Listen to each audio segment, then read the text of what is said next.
Hello guys, আসসালামু আলাইকুম। আশা করি দেশ এবং দেশের বাইরে যারা আমার এই ভিডিওটি দেখছেন তারা সকলেই ভালো আছেন ও সুস্থ আছেন। আমিও ভালো আছি, আলহামদুলিল্লাহ সুস্থ আছি। তো আজকে আরও একটি রেসিপি নিয়ে হাজির হলাম, সেটা হলো মিল্ক সুইট বল। তো যারা সুইট বেশি পছন্দ করেন তারা এই বলটা তৈরি করে খেতে পারেন।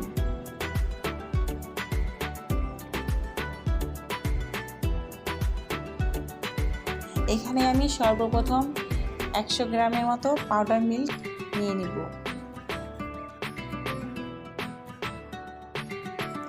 এখানে আমি 55 গ্রামের মতো কনডেন্স মিল্কটা দিয়েছি।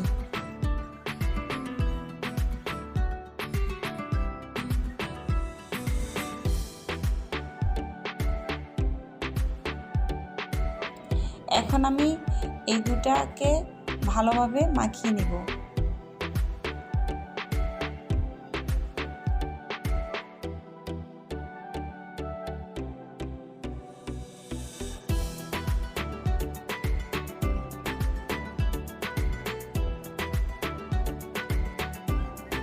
ডোটা মাখানোর মাঝখানে এখানে আমি অল্প পরিমাণ সয়াবিন তেলটা দিয়ে দিলাম, আর এতে করে ভালোভাবে লেগে আসবে না, সুন্দরভাবে উঠে আসবে। ডোটা ভালোভাবে আমি তৈরি করতে পারবো। আপনারা চাইলে সয়াবিন তেলের পরিবর্তে বাটারটা বা ঘিও ব্যবহার করতে পারেন। এটাকে তেল দেওয়ার আগে ভালো করে মাখিয়ে নেবেন। তেল বা ঘি বা বাটার দেওয়ার আগে ভালো করে মেখে নেবেন। দুধের ডোটা আমাদের হয়ে গেছে। এখানে আমি সুইটের ভিতরে লেয়ারের জন্য 2টা লাড্ডু নিয়ে নিয়েছি, আর লাড্ডুটাকে আমি এভাবে চামচের সাহায্যে গুঁড়ো করে নিয়েছি। এখন আমি হাতে ভালো করে 2 হাতে তেল লাগিয়ে নিয়েছি। এখন আমি পরিমাণ মতো ডোটা নিব। ডোটাকে নিয়ে হাতে স্ল্যাপ করে নিব।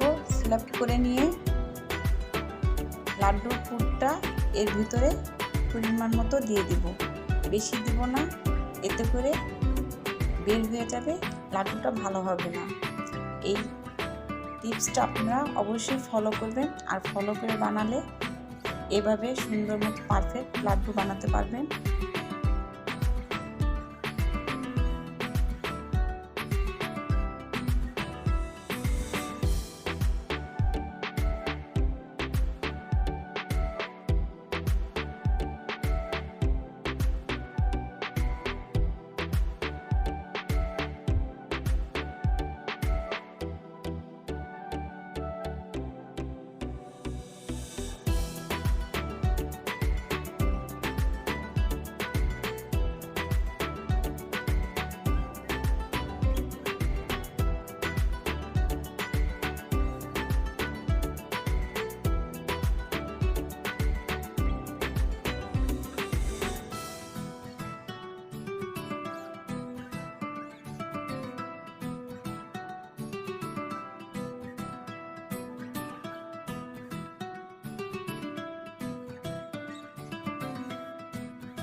তো এরকম করে আমি বেশ কয়েকটা সুইট লাড্ডু তৈরি করেছি। তো একটা সুইটের উপরে আমি চকলেট দিয়ে ডেকোরেশন করব। তো বেশ কয়েকটা রকমেরই ডেকোরেশন করে নিয়েছি আমি। আপনারা আপনাদের পছন্দ অনুযায়ী ডেকোরেশন করতে পারেন। তো একটা আমি সুইটের ভিতরেরটা কীরকম হয়েছে আপনাদের খেয়ে দেখাবো।